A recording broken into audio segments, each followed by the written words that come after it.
In this chapter, we're going to dive into a really big idea, the deployment pipeline. It's a crucial practice for reliably getting software from a developer's keyboard all the way into the hands of users. Honestly, this is one of those foundational concepts in modern software engineering.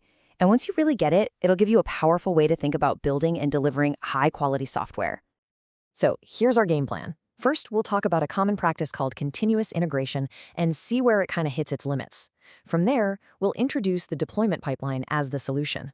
Then, we're going to follow a single piece of code on its incredible journey to production. We'll also cover the essential rules you need to know to keep a pipeline healthy. And finally, we'll get to the best part, the huge payoff you get from all this. Okay, so let's start with a concept a lot of you have probably already heard of, continuous integration, or CI for short. It's pretty much a standard practice these days. The idea is simple. Developers frequently merge their code changes into a central repository, and every time they do, an automated process kicks off to build the software and run tests.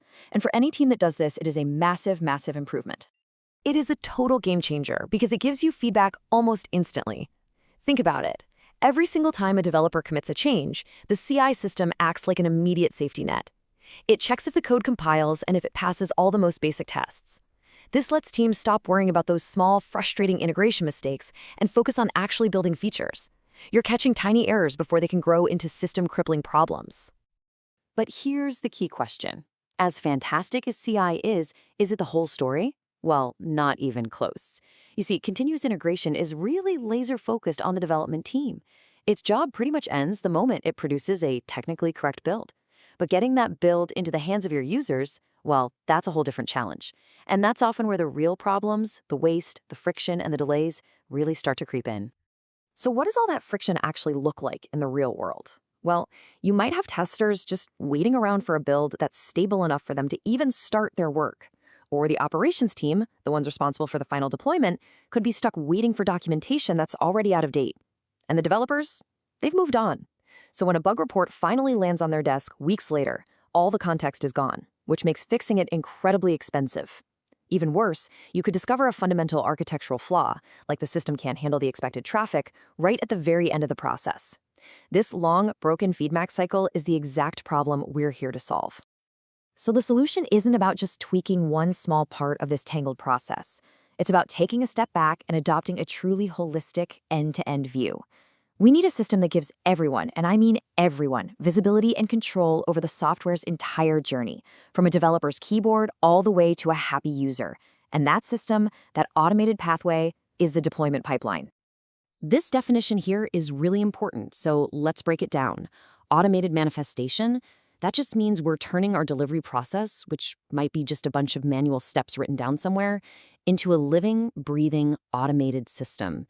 It models the entire journey of a single software change, giving us a reliable, repeatable, and most importantly, visible path to production.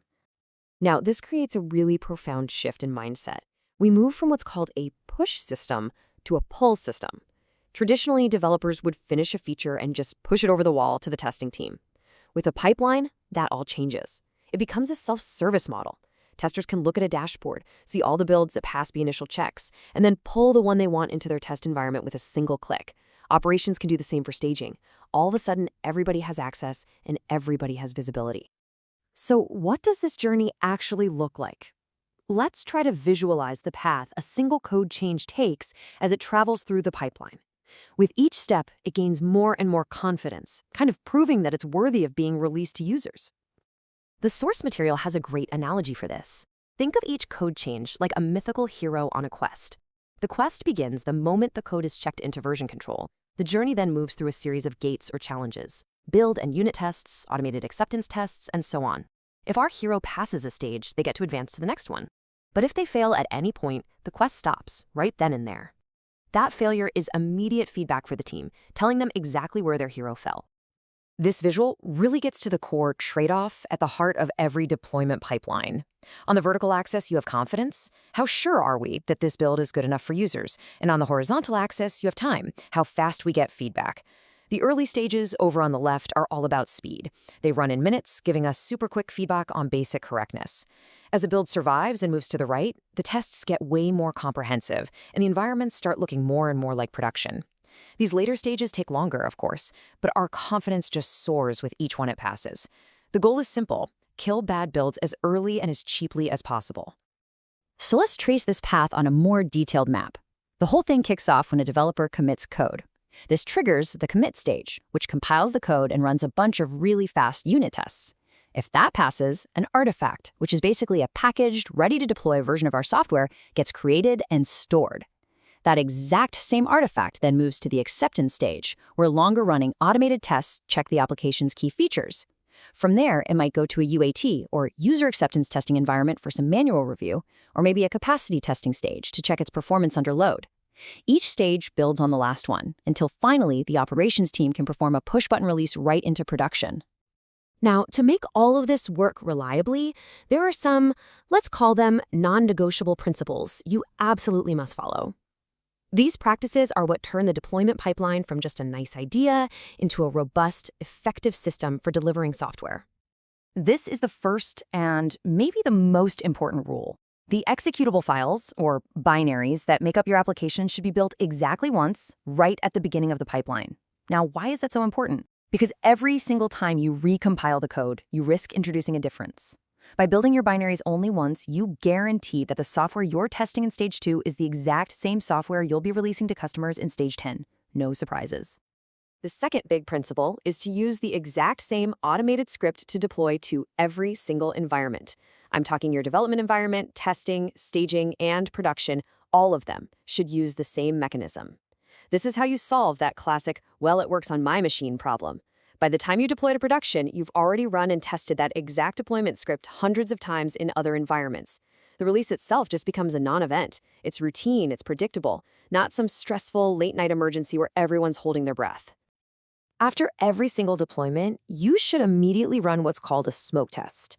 Now, this isn't a deep functional test. It's more like a quick automated sanity check. Does the application even start? Can it connect to the database? Can it reach other essential services?